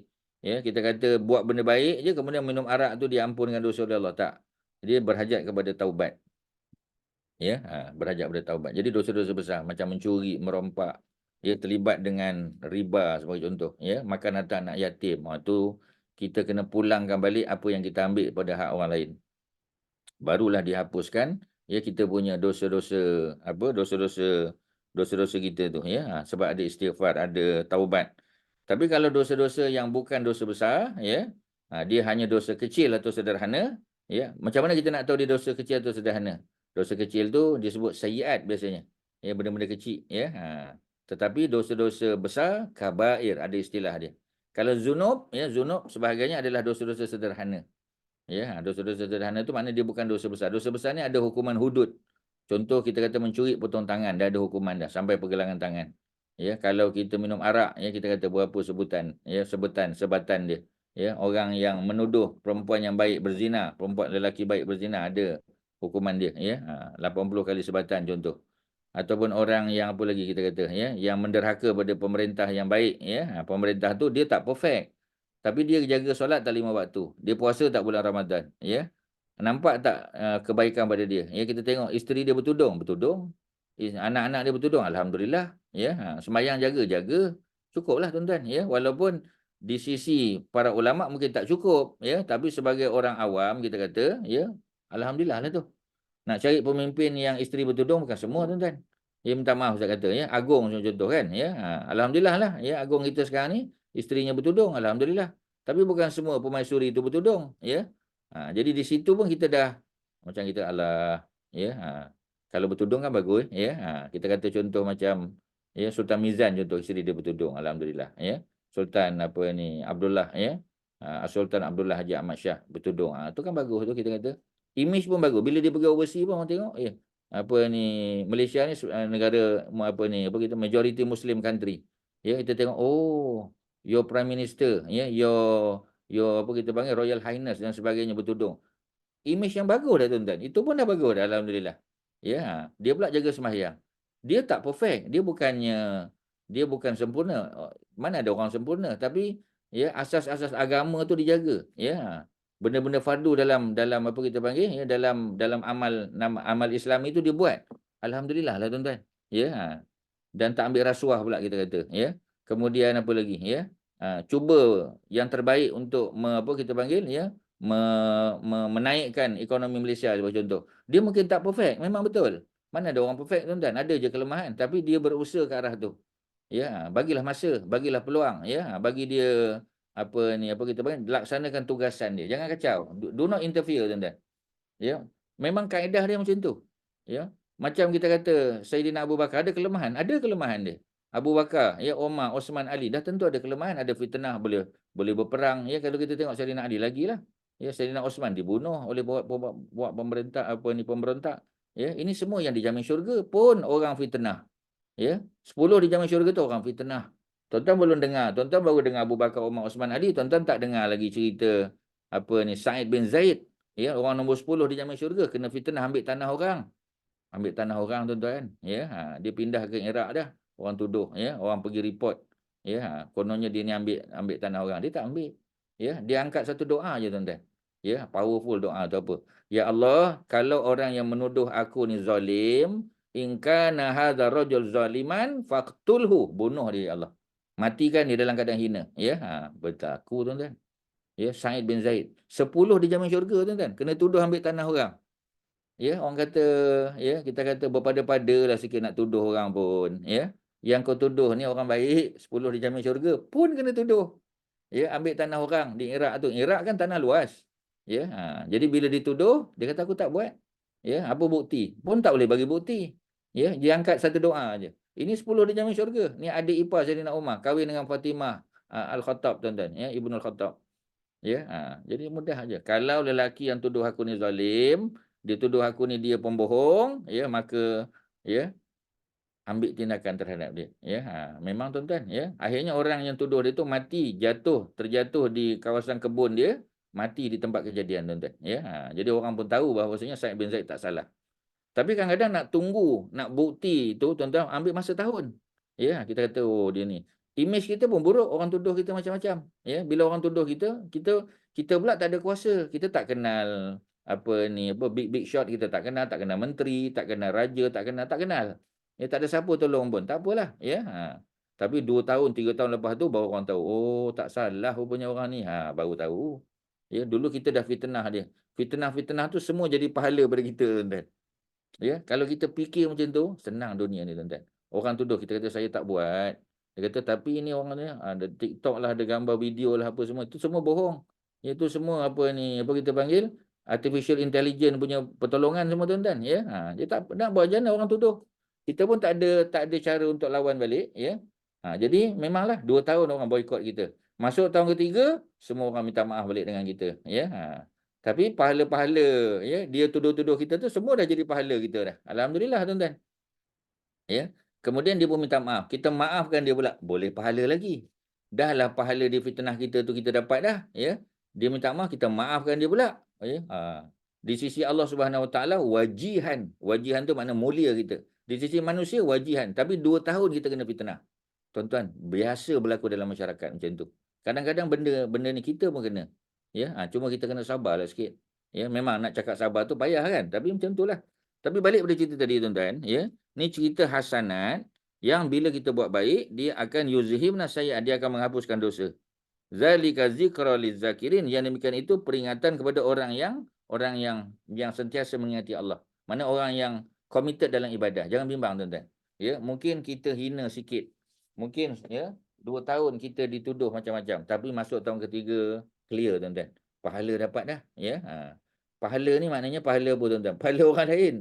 Dia buat dosa pada kita, pahala dia bagi pada kita mudah-mudahan, tuan-tuan. Ya. Kalau pahala dia dah habis, kita punya dosa diangkat pula tuan-tuan. Ramai orang, tuan-tuan biasa dengar muflis kan? Muflis ni orang yang bawa pahala sembahyang, pahala puasa, pahala sedekah, pahala zakat sebagainya. Nanti di akhirat, ya, orang ni tuduh. Dia kata, ya Allah, inilah manusia yang tuduh aku dulu. Ini manusia fitnah aku. Ya, maka dia ambil pahala dia bagi ke kita, bagi ke kita, bagi ke kita. Habis tuan-tuan. Sampai ke peringkat, ya, dah tak boleh dah. Pahala dia habis, muflis. Ya, sehingga apa yang berlaku tuan-tuan? Yang berlaku ialah dosa orang tu pula bagi pada dia tuan-tuan. Di dunia nampak macam dia ahli syurga, tapi rupanya ahli neraka. Di dunia kita nampak macam ahli neraka. Ya biasa-biasa je, tapi akhirnya ahli syurga. Kerana kita tak balas ya orang yang buat jahat pada kita, tuan-tuan. Kita balas dengan kebaikan. Kita balas dengan kemaafan. Oh, itu manusia berjiwa besar, tuan-tuan. Benda ni cakap memang senang, tapi bila kena pada kita baru kita tahu. Tinggi ke rendah langit ni, tuan-tuan ya. Secara umum saya nak bagi tahu ya. Cerita tadi tu tuan-tuan, ayat 114 yang tuan-tuan baca tadi, ya, ayat 114 daripada surah Hud, surah 11. Ya, ustaz dah pernah cerita tapi mungkin tuan-tuan dah lupa, ya. Tuan-tuan boleh tengok dalam tafsir Ibnu Katsir, dalam tafsir Al-Qurtubi, ya. Dan beberapa tafsir lain tuan-tuan boleh tengok cerita seorang sahabat Nabi tu. Ini berlaku zaman Nabi. Ayat ni turun dah tentulah zaman Nabi, tuan-tuan. Ya, kisah seorang lelaki, ya, beliau adalah Tamar. Tamar makna penjual kurma. Ya, jadi suatu hari datang seorang perempuan yang cantik, ya, yang ada kedudukan, ya, pergi ke kedai dia tadi. Dia pun tanya, orang perempuan dia kata, bagi salam, tanya, ni cik, saya nak kurma yang sekian-sekian. Oh, dia kata kalau kurma tu dah habis stok. Ya, yang lain boleh. Dia kata saya tak nak, saya nak yang tu juga. Oh, kalau nak, ya, ikut saya balik rumah saya sebab stok kat rumah ada. Ya, orang ni baik je, ya, asalnya. Jadi orang perempuan ni pun ikut dia balik rumah. Bila sampai di rumah tuan-tuan, ya, ketika mana dia bersama dengan perempuan tu saja, maka syaitan bisik kat telinga dia. Ini sahabat Nabi ni. Ya, syaitan bisik kat telinga. Ya, apa dia bisik kat telinga tu tuan-tuan? Ya, dia kata ambil kesempatan lah, ni perempuan dah ada ni. Ya, orang cantik pula, bukan senang ni. Ya, maknanya apa kita panggil ikan dah depan mata dah. Ya, apa tak makan? Ya, seolah-olah macam tu. Ya, dia peluknya perempuan tadi. Dia peluknya perempuan tadi, ya, dia nak buat lebih-lebih lagi, perempuan tu berjaya melepaskan diri. Meronta-ronta, lari perempuan tu keluar dari rumah. Orang yang beriman, ya, boleh tak dia buat dosa? Ya, boleh. Sebab dia manusia biasa, ya. Tetapi bila dia buat dosa, apa dia buat tuan-tuan? Dia istighfar, astagfirullah, ya Allah aku minta ampun, aku buat salah. Ya, aku dah khilaf dia panggil. Ya, aku dah buat salah ni. Ya, jadi bila dia buat salah, dia tak tahu macam mana nak selesai, jumpa Nabi lah. Ya, dia sahabat Nabi ni, penjual kurma. Tak sebut nama. Dalam hadis, tak sebut nama. Kerana nak jaga imej dia. Kat sinilah kita tutup nama dia, tuan-tuan. Ya, sebab jaga imej dia. Ya, pasal dia bukan buat dosa besar tu. Tak, dia bukan dosa besar. Dosa besar berzina. Minum arak, berjudi, ya, makan harta anak yatim. Apa kita panggil riba. Itu dosa besar, tuan-tuan. Bunuh orang, itu dosa besar. Tapi peluk dan cium kita tu dosa besar. Dia berdosa tapi bukan dosa besar. Tapi tuan-tuan jangan buat, ya. Ini ustaz bagi tahu ni nak ambil contoh daripada cerita, nanti kalau tuan-tuan ambil take for granted pula, ya. Contoh apa kita panggil, ya, grab the opportunity. Oh, boleh ke ustaz kalau begitu saya pun nak buat? Jangan. Ini nak cerita, ambil kisah daripada sahabat Nabi tadi, ya. Okey, apa yang berlaku? Dia jumpa dengan Nabi. Ya. Tapi masa dia jumpa dengan Nabi itu azan dah berkumandang, azan asar. Ya, dalam riwayat sebut azan asar antaranya, ya. Jadi bila azan asar dia pun, ya, ada wuduk semua siap, sembahyang belakang Nabi. Nabi jadi imam, dia jadi makmum macam biasa. Habis solat selesai tuan-tuan, orang pun sebahagian dah balik, dia pun jumpa dengan Nabi. Ya Rasulullah, dia cerita apa yang dia buat tadi. Ya, aku seorang penjual taman. Nabi pun kenal dia. Ya, ada datang seorang perempuan ke rumah aku tadi. Ya, terbisik pada telinga aku, ya, oleh syaitan untuk aku buat benda tak elok pada perempuan ni. Aku dah peluk dia. Ya, aku dah buat benda-benda yang tak sepatutnya. Ya, tapi tak sampailah zina, kita kata. Kemudian perempuan ni dapat lari, aku istighfar minta ampun. Aku dosa, ya Rasulullah. Ya. Nabi pun tanya dia. Nabi kata tadi ada sembahyang jadi makmum tak masa asar tadi? Ya, dia kata memanglah, ya. Memang aku sembahyang berjamaah jadi makmum pada engkau ya Rasulullah. Maka Nabi pun baca ayat ni, ya. Apa ayat dia tuan-tuan? Innal hasanat yuzhibnas sayyi'at. Sesungguhnya, sebab ni cerita orang sembahyang fardu tuan-tuan. Ya, wa aqimis solah ni sembahyang fardu, ni confirm sembahyang fardu. Sebab perkataan akimu untuk singular, akimu untuk plural. Hakimus solat. Dirikanlah solat fardu. Tarafayin nahar. Di dua hujung siang. Dua hujung siang dia solat apa tadi? Apa tuan-tuan? Perempuan? Solat apa tadi? Dua hujung siang. Solat apa? Ya, Kak Nam? Hujung siang, asar dan maghrib. Macam mana? Solat hujung siang, solat asar dan solat maghrib. Mana ni? Salah ni. Hujung siang. Hujung Awal siang subuh. Oh, subuh Subuh dan maghrib. Mana asar pula? Kalau asar sembahyang tu tiga waktu je lah. Ya? Kalau Kak kata sembahyang asar dengan sembahyang maghrib, campur sembahyang isyak, baru 3 waktu. Sedangkan ni 5 waktu. Jadi dah Ustaz dah kenal pasti tuan-tuan kurang teliti ni ya, dalam menyalin nota ni. Ya? Jadi solat fardu, dirikan solat fardu, tarafai nahar di 2 hujung siang. Hujung siang pertama, bila bermula siang Kak Nap? Bila bermula siang? Subuh. Bila berakhir malam, maknanya subuh tu, ya. Bila berakhir malam masuk subuh. Itu permulaan siang. Ya. Zuhur siang, asar siang. Bila berakhir siang, hujung siang, maghrib. Maghrib. Ya, kerana apa maghrib belum malam? Kerana matahari walaupun sudah tenggelam tapi mega merah masih berada di kaki langit. Selagi mega merah masih berada di kaki langit, maghrib masih ada, belum malam. Ya. Sebab tu ini English, Kak Shima, ya. English, dalam English, sembahyang maghrib in English kita panggil apa? What prayer? Sunset kot. Apa dia? Sunset kot. Tak dengar. Sunset. Memanglah sunset tu maghrib. Solat maghrib. In English, solat maghrib tu dipanggil apa? Dusk. Ya. Dusk. Dusk. Solat tu. Ya, memanglah, bolehlah das prayer, tapi apa bahasa mudah, bahasa budak sekolah rendah, bahasa apa? Perkataannya. Kalau sembahyang isyak, night prayer. Evening prayer. Evening prayer. Evening. Maghrib tu evening. Mana ada orang panggil maghrib tu night? Tak ada. Ya. Sebab tu sembahyang Zuhur ya, afternoon prayer. Ya, early afternoon prayer. Asar late afternoon prayer. Ya. Maghrib evening prayer. Orang tak panggil night prayer. Night prayer. The only night prayer untuk fardu adalah isyak. Ya. Sebab itu 2 tu. Isyak kat mana? Isyak ialah sebelah dia tu. Ya, wazulafan minal lail. Tuan-tuan, Quran kena pergi word by word, tuan-tuan. Kita kena pergi word by word, sentence by sentence, baru kita dapat makna ayat tu. Tuan-tuan jangan kelang kabut untuk faham semua. It will take some time, tuan-tuan. Ya, tuan-tuan kena pergi satu-satu. Wa aqimi solat, dan aqimi, dirikanlah solat. Ya, solat apa tu? Solat fardu. Macam mana tahu solat fardu? Sebab dirikan solat mesti berjamaah. Dan solat yang diperintah untuk berjamaah adalah solat fardu. Solat duha tak payah berjamaah, solat sendiri-sendiri. Solat tahajud tak payah berjamaah, sendiri-sendiri. Solat rawatib, qabliyah, ba'diyah, sendiri-sendiri. Ya, tak payah nak buat berjamaah. Untuk solat solat tahajud sekali-sekali, ada tak sahabat bersama dengan Nabi? Ada. Tapi setiap malam tak. Dengan isteri Nabi pun Nabi tak tahajud berjamaah. Dengan isteri Nabi pun Nabi tak tahajud berjamaah. Ya. Cuba tengok dalam kitab-kitab hadis kebanyakannya. Nabi solat dulu. Menjelang subuh baru Nabi kejutkan para isteri Nabi. Berjamaah dengan Nabi tak? Masing-masing sendiri. Ya. Kemudian apa lagi?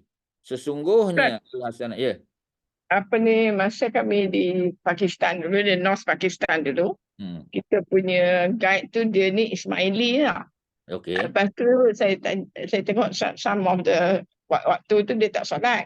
So saya kata, kenapa? Dia kata dia solat 3 kali saja sehari. Dia kata, why? Dia kata. So dia kata sebab Syekh dia kata macam tu lah. Ada ayat Quran dia kata, tapi masa tu saya pun tak belajar lagi cara macam ni kan.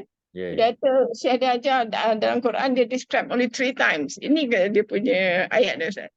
Bukan, ada satu ayat lain lagi. Ya, yang ini grup dia panggil? Jamaah Quran Malaysia ni. Yang kita panggil Kasim apa tu? Syekh Ahmad. Kasim Ahmad, ya. Jadi inilah hujah dia kata sembahyang tu 3 waktu. Yang pertama hujung siang, 2 hujung siang. 2 hujung siang subuh dan maghrib, ya. Satu lagi ialah isyak. Tu 3 waktu. Ya. Jadi maknanya dia punya tafsiran tu, ya. 3 waktu yang disebut tapi mengandungi 5 sebab sebutan tarafaina di 2 hujung siang. Bila sebut 2 hujung, dia masuk in between tu. Cara kita kira bila dia 2 kan, subuh dan maghrib. Masuk tak Zuhur dan Asar? Masuk, ya, included. Kemudian satu lagi isyak. Sebab dia only sembahyang malam. Ya, yang dia sebut tu ada ayat lain tu. Nanti insya-Allah ada peluang nanti, ya, sesi akan datang kita akan sebut yang dia, sebab mereka memang jamak betul. Ya, mereka bukan tak sembahyang 5 waktu, mereka sembahyang 5 waktu tapi pada 3 waktu saja. Subuh sendiri, Zuhur Asar dia jamak, ya, dan Maghrib Isyak, ya. Dan mereka biasa memilih jamak takhir kebiasaannya. Ya, sebab apa ni, personally masa Ustaz bawa grup kita ke Iraq pada tahun lepas, ya. Jadi bila kita sampai ke Masjid Saidina Ali, ya, Masjid Saidina Ali di Kufah, ya. Jadi kita sampai tu sebelum maghrib, ya. Kita ambil wuduk siap-siap, tunggu maghrib. Bukan kita nak berimam dengan dia tak, ya. Dia ada ruang untuk kita sembahyang, ya. Geng-geng Sunni boleh sembahyang lah. Tapi kita tunggulah untuk dia sembahyang maghrib tu. Tunggu tak sembahyang. Ya, kita pun alhamdulillah sembahyang lah, ya. Tak adalah timbul isu kan sebab dia tak sembahyang. Jadi dia sembahyang bila? Isyak masuk baru dia sembahyang. Maknanya dia jamakkan maghrib dengan isyak. Ya, itu bukti sebab itu tengok depan mata sendiri. Kita dah pergi masjid paling suci bagi dia lah, antara masjid paling suci lah. Ya, masjid Kufah lah, masjid tempat jenazah Sayyidina Ali dikebumikan, ya. Walaupun sebenarnya bukan jenazah Ali yang dikebumikan tu, ada versi lain tu.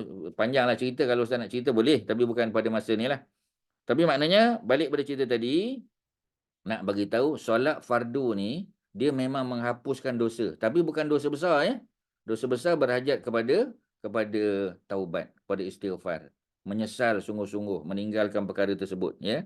Tapi bagi dosa-dosa selain daripada dosa besar boleh dihapuskan dengan, ya, of course lelaki tadi kena pergi minta maaf lah dengan perempuan tu, of course, ya. Tetapi secara umum, ya, solat yang dia jadi makmum di belakang Nabi itu sudah cukup untuk menghapuskan dosa dia. Ya, sebab ayat ni berkaitan dengan solat berjamaah, solat fardu, tuan-tuan. Sebenarnya kalau kita dengar cerita ni, ini kita boleh senyum, tuan-tuan. Ya, maknanya jangan sedih sangat, ya. Tapi jangan bagi tahu pada orang muda kata tak apa, setakat kita kata, ya, kalau tak zina tak apa, tak boleh lah. Kita boleh kata macam tu, tuan-tuan, ya. Nanti dia take for granted, ya. Jadi dia kata, oh iya ke? Saya pun tak tahu selama ni. Jangan, ya. Jangan sampai dia buat dosa besar.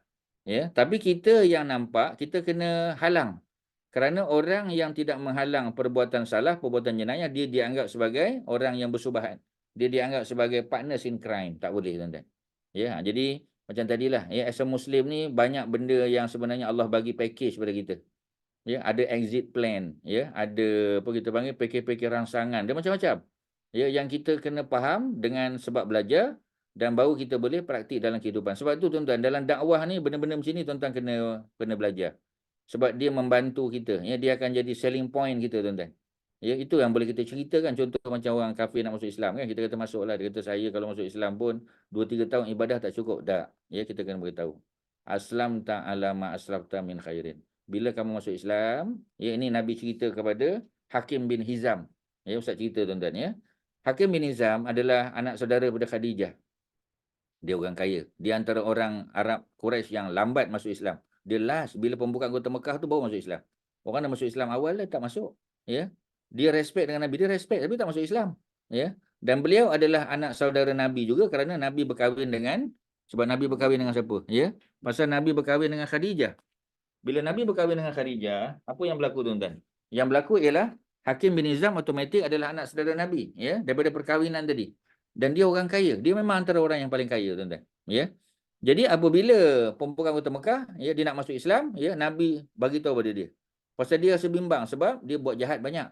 Lawan dengan Nabi beberapa kali dah, ya. Kemudian Nabi kata, aslam ta, masuk Islam kamu. Aslim taslam. Masuk Islam kamu akan selamat, ya. Dan bila kamu masuk Islam, aslam ta, bila kamu masuk Islam, ya, aslam ta'ala ma aslafta min khairin. Bila kamu masuk Islam, kamu akan bawa bersama kamu, ya, semua kebaikan yang kamu buat pada zaman jahiliah. Oh, dia kata, ya Rasulullah, ya, aku pernah bebaskan hamba. Itu akan jadi pahala bagi kamu. Aku pernah buat baik, aku pernah bagi makan orang miskin, aku pernah tu. Dia macam-macam disebut. Ya, semua kebaikan yang dibuat tu, ya, akan jadi pahala bagi dia. Dan kejahatan dia akan dihapuskan. Al-Islam yajubu ma kana qablahu. Islam menghapuskan dosa-dosa yang dibuat pada dulu. Termasuk membunuh orang. Wahsy, tuan-tuan, bunuh Saidina Hamzah. Ya, antara hari Nabi paling sedih ialah ketika Hamzah dibunuh. Ya, tuan-tuan pun tahu kan? Ya. Tetapi apa yang berlaku, tuan-tuan? Yang berlaku ialah bila dia masuk Islam, ya, Nabi tak ungkit benda tu dan tidak dijatuhkan hukuman bunuh balas kepada Wahsy, tak, sebab dia buat zaman dia jahiliah. Zaman dia masih dalam keadaan kafir, tuan-tuan. Maknanya apa? Ini semua selling point untuk dakwah. Ya, tuan-tuan kena tahu benda-benda macam ni. Tapi benda-benda ni tuan-tuan dapat daripada sirah, tuan-tuan. Daripada sirah. Bila tuan-tuan belajar sirah, belajar hadis-hadis berkaitan dengan sirah, dia akan jadi selling point kepada tuan-tuan untuk dakwah. Ada soalan, silakan. Ustaz, Ya, terus. maknanya kesimpulannya tafsiran ayat 114 surah Hud ni, Ya. solat kedua hujung siang tu solat subuh dan solat maghrib termasuk Zuhur dan Asar, dan solat permulaan daripada malam solat Isyak, dan kebaikan-kebaikan yang kita buat Allah akan hapus dosa-dosa kecil. Betul tak, Ustaz? Dia bukan dosa kecil. Dia dosa selain dosa besar. Termasuk dosa kecil lah. Ya. Tengok bahasa Ustaz. Dosa selain kabair. Kabair tu dosa besar. Dosa besar apa tadi? Membunuh, minum arak, berzina, berjudi. Ya. Kemudian apa lagi kita kata? Syirik, semua sebagainya. Itu semua dosa-dosa besar. Ya. Tetapi selain daripada itu, dianggap dosa tu dosa bukan dosa besar. Ya. Kita panggil zunub. Contoh macam tadilah yang dibuat oleh lelaki penjual tu tadi. Itu masuk zunub. Itu bukan dosa besar. Tetapi bukan dosa besar tu jangan anggap benda tu ringan, tuan-tuan. Ya, benda tu berat. Tapi dia sebab dia mencemarkan, dia akan mengaibkan orang tu, membuka aib orang. Ya, contohlah kita kata, oh dia ni ke yang apa semua. Kan tak bagus tu. Ya. Dosa kecil tu sangat mudah untuk dihapuskan. Ya. Kita ambil wuduk saja dah hilang dosa-dosa kecil. Ya. Macam ustaz ni, ya, macam tuan-tuan lah sama-sama, ya. Ni kejap lagi masuk Zuhur. Kita ambil wuduk, ya, di rumah siap-siap. Kemudian kita start motor, start kereta pergi ke masjid. Kalau jalan kaki, kalau rumah dekat jalan kaki, sepanjang perjalanan kita tu, dengan syarat kita ambil wuduk di rumah. Kaki kanan yang melangkah, ya, Allah hapuskan dosa kita, dosa kecil. Dan kaki kiri yang melangkah, ya, akan mengangkat darjat kita, ataupun dia the way around lah, sebab Nabi tak sebut kiri kanan. Nabi hanya sebut salah satu kaki itu menghapuskan dosa, yang kedua mengangkat darjat kita di syurga besok. Paling senang, tuan-tuan, ya, ambil wuduk aja. Ya, itu belum sembahyang berjamaah lagi. Itu baru dosa-dosa kecil diampunkan hanya dengan ambil wuduk dan berjalan atau naik kenderaan pergi ke masjid. Bila kita solat pula di masjid, solat fardu berjamaah pula, ya, dosa-dosa atas pada tu lagi. Ya, atas pada tu apa dia? Ya, dosa zunub tadilah, dosa-dosa selain dosa besar. Semua dosa, kalau ustaz kategorikan 3 lah, dosa kecil, dosa sederhana, ya, dosa besar. Sebab apa dosa sederhana? Sebab dosa sederhana dia bukan dosa kecil. Ya, dia bukan dosa kecil. Tetapi dia bukan juga dosa besar. Jadi in between besar dengan kecil apa? Kalau ustaz punya bahasa, ya, dosa sederhana lah. Ya, kalau orang tanya apa ni ustaz, ya, mana dapat maklumat? Dia memang macam tu. Sebab dosa kecil senang. Ya, dia panggil kadang-kadang khotiah. Ya, tetapi dosa dalam Quran, Quran juga sebut zunub. Ya, Quran sebut sebagai al-ismu. Quran juga sebut kabair. Kabair itu dosa besar. Ya, al-kabair minaz zunub, ya, sebagai contoh. Itu dosa-dosa besar. Ya, mana selain daripada itu dosa-dosa kecil, ya, dan juga dosa sederhana. Macam tu jelah kalau kita nak kategorikan untuk mudah faham. Ya. Jadi jangan bimbang, tuan-tuan. Ada exit plan Allah bagi. Dan exit plan tu kita kena make sure kita buat. Ya, termasuklah perkara yang kita pernah sebut sebelum ni, ya, Allah tukar kesalahan-kesalahan kita pada zaman silam menjadi pahala. Ya, Allah tukar. Tu ada, kita dah tengok kan dalam ayat yang keberapa tu, ya, dalam surah apa? Surah apa tu? Ya, surah yang ke-25, surah Al-Furqan. Ya, cerita bagaimana orang yang dulu buat dosa, kemudian dia bertaubat sungguh-sungguh, ya, kawal balik dengan apa ni, pahala, dengan amal-amal sunat, ya. Allah tukar, ya. Apa ni, yubaddilullahu sayyiatihim hasanat. Yubaddilullah, Allah tukar sayyiatihim, benda-benda jahat yang dibuat tu jadi pahala, jadi kebaikan. Cuba tuan-tuan bayang. Dulu minum arak, ya, minum arak, ya. Dulu zaman-zaman jahiliah minum arak lah, apa semua sebagainya, ya. Kemudian sampai satu waktu bertaubat, tak nak minum dah, ya, menyesal, meninggalkan benda tu sebagai contoh, ya. Kemudian, ya, kemudian dia bertaubat kepada Allah, benda-benda yang dia buat jahat tu, tuan-tuan, ya, jadi macam jadi pahala pula pada dia. Allah tukar daripada sayyiat kepada hasanat. Ya, seolah-olah macam dulu diminum arak tu macam seolah-olah macam diminum zam-zam pula, tuan-tuan. Seolah-olah macam tu, ya. Jadi maknanya Allah bagi exit plan. Sebab tu semua benda ni, tuan-tuan, dia sebenarnya motivasi.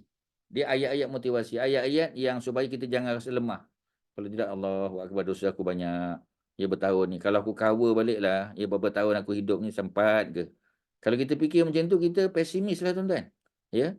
Dalam Islam ni, kita diajar untuk optimistik. Ya, tuan-tuan, kita kena optimistik, ya. Jangan pesimistik. Sebab apa? Ya, sebab Allah bagi macam-macam exit plan. Allah bagi macam-macam package, tuan-tuan, untuk kita hapuskan dosa dan untuk kita angkat darjat kita di sisi Allah Subhanahu Wa Taala. Ya, cuma kita kena belajarlah. Kena tahu apa yang patut kita buat.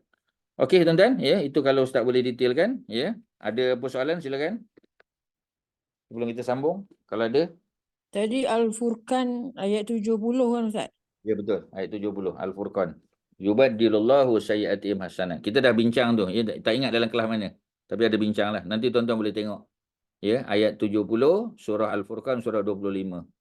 Ayat yang menjadi dalil bahawasanya orang yang dulu jahat tetapi dia telah bertaubat. Syarat dia mesti bertaubat, ya. Wa man taba orang yang bertaubat. Ya, mesti dia bertaubat, menyesal sungguh-sungguh, ya, meninggalkan perkara tersebut, tak mau buat lagi, kemudian dia cover pula dengan kebaikan amal-amal soleh. Ya, puasa-puasa sunat, ya, sembahyang-sembahyang sunat sebagainya, jangan tinggal lagi lah. Ya, dulu dia dulu yang fardu pun tinggal, ya. Tapi sekarang alhamdulillah yang sunat-sunat pun buat. Tak ada masalah, ya. Kemudian ya, Allah akan tukar kejahatan-kejahatan dulu dia tu dengan kebaikan. Itu janji Allah, bukan Nabi sebut, tuan-tuan, ya. Itu janji Allah. Ayat yang ke 114 tadi dalam surah Hud tu janji Allah, ya. Yang ni yang Nabi sebut ni, ini adalah yang Nabi sabdakan. Ya, muka surat 357 tadi. Ittaqillah, bertakwalah kamu kepada Allah. Hai summa kunta, di mana saja kamu berada. Wherever you are, ya, kamu kena takwa pada Allah. Kita kena, ya, be pious, ya, kena pious. Ya, wa atbi'is sayyi'ah al-hasanah. Kalau kita buat jahat, ikuti kejahatan tu dengan kebaikan, macam lelaki tadi. Ya, dia peluk, dia buat jahat pada perempuan tadi, dia menyesal, dia betul-betul bertaubat pada Allah, ambil wuduk, ya, kemudian pergi ke masjid. Dan dia solat, ya, menjadi makmum kepada Nabi yang solat mengimamkan solat, dia pun cerita masalah dia. Ya, Umar ada kat situ, tuan-tuan. Dalam tafsir Ibnu Katsir tu Umar ada. Umar pun tanya pada Rasulullah, ya Rasulullah, adakah ayat ini, ya, cerita khusus untuk lelaki tadi ataupun umum pada semua orang? Nabi kata untuk umum. Sebab kaedah Quran ni, tuan-tuan, walaupun ada sebab yang khusus pada lelaki tadi, tetapi pengajaran dia umum. Ya, kaedah dalam ulumul Quran disebut, ya, apa kita panggil, ya, dia bukan pengajaran tu al-ibratu bi umumil lafzi. Pengajaran tu diambil daripada lafaz yang umum. La bi khususi sabab, bukan dengan sebab yang khusus. Sebab yang khusus lelaki tadi. Ya, jadi orang lain dapat tak manfaat daripada ayat ni? Sama, tuan-tuan, dapat. Itu, ya, another, apa kita panggil, ya, motivasi pada kita, tuan-tuan. Ya, benda yang macam-macam benda, tuan-tuan. Cuma kita kena baca lah, ya, kita kena belajar lah benda-benda ni. Kita kena terbuka sikit, ya. Dan inilah selling point kita untuk dakwah. Ya, kita kena cerita orang lain tu tentang benda-benda ni. Sebab orang kafir, tuan-tuan, dia mungkin dah dengar orang Kristian cakap tentang syurga neraka. Dia dah dengar dah, ya, orang Hindu cakap, Buddha cakap, ya. Kita pun cakap benda yang sama tentang syurga neraka, tentang kebahagiaan yang kekal abadi di syurga besok. Tetapi mungkin dia tak cerita tentang dosa-dosa yang telah lalu. Ya, dia tak cerita tentang bagaimana kita nak upgrade diri kita, ya. Itu kepada orang yang bukan Islam, tapi pada orang Islam tu sendiri macam mana? Macam mana kita nak bagi harapan pada mereka supaya mereka tahu bahawasanya Allah sentiasa bersama mereka. Inilah poin-poin penting dia, tuan-tuan, ya, dalam dakwah. Okey, ya, habiskan ayat tadi. Jadi apa lagi? Wa khaliqin nas bi khuluqin hasanin. Ada 3 benda. Yang pertama, takwa kepada Allah di mana saja kamu berada. Ittaqillah haitsuma kunta, itu yang pertama. Yang kedua, wa atbi'is sayyi'ah. Ikuti kejahatan yang kamu buat itu dengan hasanah, dengan kebaikan, ya. Tamhuha, dengan apa kita panggil, dengan harapan al-hasanah yang kita buat itu akan tamhuha, akan menghapuskan ha tu sayyi'ah, ya. Kebaikan kita buat akan menghapuskan kejahatan tadi. Okey. Yang ketiga, wa khaliqin nas, ya, dan berakhlaklah kamu kepada manusia. Khaliq di situ maknanya bukan khaliq mana Allah pencipta, bukan, ya. Itu khaliq dalam bentuk noun. Di sini khaliq dalam bentuk ya, apa ni, command form, maknanya dia verb. Ya, khaliq ni fi'il amar, ya, ataupun command form. Wa khaliq ada sukun, ya, wa khaliq. Cuma kalau kita baca sambung, wa khaliqin nas. Wa khaliqin nas. Dan berakhlaklah kepada umat manusia secara umum bi khuluqin, dengan akhlak yang hasanin. dengan akhlak yang baik, tuan-tuan. Ya, tu perbincangan kita pada hari inilah. Kalau ada soalan sebelum kita tamat, silakan. Ada apa? Ada apa? Ya. Tuan-tuan dan puan ada apa? Ustaz, Ya. yang tadi Ustaz sebut pasal berdakwah surah Al-Furqan tu kan. Boleh ke kita tunjuk ayat tu kepada non-Muslim? Katalah dia kata macam what's your proof ke apa ke? Boleh tak Ustaz kalau kita tunjuk? Boleh kan? Baik. Jazakallah khairan Ustaz. Cuma macam tadilah ya, sebab apa kita panggil? Sebab manusia ni kadang-kadang dia lebih mudah menerima cerita tau, cerita. Ya, sebab macam dia kan, bila dia hujah dengan kita, dia pun pakai Bible dia. Dia hujah dengan kita, dia pun pakai dia punya biblical literature dia kan. So bagi ustaz cerita, sebab Quran menggunakan kaedah cerita, qasas dia panggil. Ya, storytelling. Quran ni banyak storytelling. Cerita Luqmanul Hakim, cerita Maryam kan, ya. Jadi kita cerita apa tadi, macam tadi cerita sahabat Nabi. Contoh jadi yang Hakim bin Hizam tadi ustaz sebut. Hakim, ya, Ha Kaf Ya Mim, Hakim bin Hizam, anak saudara kepada Khadijah, orang kaya yang bila dia masuk Islam tu dia macam pasal dia dah berusia. Dia dah lanjut usia dia dah, ya. Sebab ketika pembukaan kota Mekah, ya, berlaku tahun 8 Hijrah, Nabi pun sudah berusia 60 tahun. Hakim bin Hizam dia lebih tua daripada Nabi. Ya, Hakim bin Hizam walaupun dia pangkat anak saudara tapi dia lebih tua daripada Nabi. Ya, sebagai riwayat sebut macam tu. Jadi apa yang berlaku ialah Nabi yakinkan dia. Nabi kata masuk Islam. Ya, nescaya bila kamu masuk Islam kamu selamat dan semua kebaikan yang kamu pernah buat pada zaman dulu tu akan masuk, akan jadi pahala bagi kamu. Sebenarnya bila orang bukan Islam dengar, dia happy tu kan. Pasal dah tentu dia banyak buat kebaikan. Orang kafir ni dia cuma tak, dia pahala dia tak masuk dalam dia punya akaun sebab dia tak ada akaun. Semua floating lagi tuan-tuan. Floating account kita panggil. Masuk Islam aja semua berduyun-duyun masuk dalam dia punya akaun dia. Itu plus point untuk dia. Dosa dia pula diampun. Ya, mana kita nak poin mana lagi yang kita kita panggil, ya, poin mana lagi yang kita nak guna untuk yakinkan dia. Yang itu pun sebenarnya dah cukup dah tuan-tuan. Tapi macam tadilah, ya, kadang-kadang dia tak mau dengar. Cuma kita kena pandai-pandai lah, ya. Kita tak boleh kadang-kadang tak boleh bagi semua poin dalam satu masa kan, sikit-sikit lah. Dan kita tak boleh tukar dia punya akidah, ya, apa on the spot. Mungkin kita through time, ya, jumpa dia borak sikit, ya. Macam ada satu grup, ya, grup apa kita panggil? Dakwah lah, ya, di Nusa Subang nama tempat ni. Ya, Nusa Subang. Jadi macam tu juga, ya. Dia sebelah rumah dia orang Kristian, tapi very staunch Kristian lah. Bila dia nak bercakap dia kata, "Oh, you are trying to convert me or not?" Ya, apa ni dia cakap macam tu, ya. Kau nak tukar aku punya ni ke? Aku punya akidah ke apa, ya? You are converting me, ya. Belum apa-apa dia dah tuduh macam tu. Kadang susah. Lepas tu ustaz kata pada dia, jangan nampak-nampak sangat kan. Cerita-cerita biasa je. Kan? Cerita-cerita biasa je. Kita cerita sebagai neighbor je kan. Ya, neighbor to neighbor punya discussion. Sudahlah tentang anak-anak, tentang kita punya taman apa semua kan, ya. Cuma masuklah sikit-sikit tu kalau ada poin-poin penting, ya. Kadang-kadang kita buat-buat tanya ke dia. Kita kata apa ni, I'm not sure about Christianity, kita kata kan. In Islam kita kata kalau kita buat macam ni, kita bagi tahu contoh aja. Ya, in Christianity I do not know. Ya, I want to get information from you. Ya, sebab manusia ni dia suka kalau kita tanya dia. Ya, kita tanya dia benda-benda macam tu, kita nak pendapat dia pun cerita. Oh, kita kata, ya dalam Islam tak macam tu, ya. Oh, dalam Kristian macam tu punya, ya. Sekadar untuk dia mikir, untuk trigger dia punya pemikiran aja, ya. Kalau ustaz lah, yang ustaz buat macam tu aja.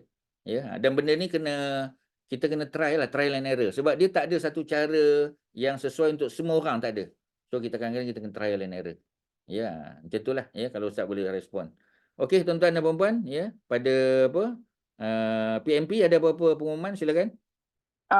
Ya, Alhamdulillah pada hari Ahad hari itu ada seorang Cina syahadah melalui PMP. Kita diperkenalkan kepada Janet ni 2 tahun lepas. Dia membela 2 orang anak yang di-abandon oleh the Indonesian mother. So she runs a dry cleaning business. Jadi dia punya klien tu Muslim client, highlighted her case to us lah. So jadi kami rasa terpanggil, tercabar jugalah sebab orang bukan Islam membela anak orang Islam. and the abandoned. So we help her to bayarlah some of the budak-budak tu, ajar dia orang Quran and things. So kita pun sambil tu kita dakwah lah pada dia. Alhamdulillah, after 2 years Allah bagi dia hidayah, dia pun syahadah lah hari Ahad hari tu. Rupanya after the MCO, since the MCO rather, dia punya business was really badly affected. So dia hantar budak-budak ni private school because they are non-citizen. So rupanya dia berhutang dengan Along untuk bayar budak tu punya school fees. Jadi kalau ada sesiapa yang nak bagi sumbangan ataupun nak bagi zakat ke, dia layak terima zakat, bolehlah hantar kepada PMP punya bank account lah. Seperti yang dalam kita punya website ada kan, kita punya bank account detail. Anything can contact me ataupun Syakir lah, insyaAllah. Okay. Kita sharing tu. Okey, kita ucap selamat bercuti pada semua tuan-tuan dan puan-puan. Ambil peluang untuk ulang-ulang kaji pelajaran. Bercuti-cuti juga, bawa buku. Biasakan buat ulang kaji tuan-tuan. Ambil note-note yang kita buat tu, ulang-ulang kaji, tengok balik. Cerita balik ke orang lain. Dia storytelling ni memang kita kata powerful tuan-tuan. Dia menambah ingatan kita dan benda tu jadi natural bagi kita sebab kita cerita ke orang. Sebab Quran guna kaedah storytelling, why not? Pasal apa kita tak gunakan? Okey, mudah-mudahan ada manfaat. Terima kasih kepada semua PMP dan yang menyumbang, juga dalam kes tadi yang disebut Sister Janet tadi, tuan-tuan dan perempuan yang ada peluang untuk berzakat dan sebagainya, boleh salurkan pada PMP. Wassalamualaikum Assalamualaikum warahmatullahi wabarakatuh. Waalaikumsalam warahmatullahi wabarakatuh. Terima kasih Ustaz. Sama ya. Jazakallah khairan. Bantu.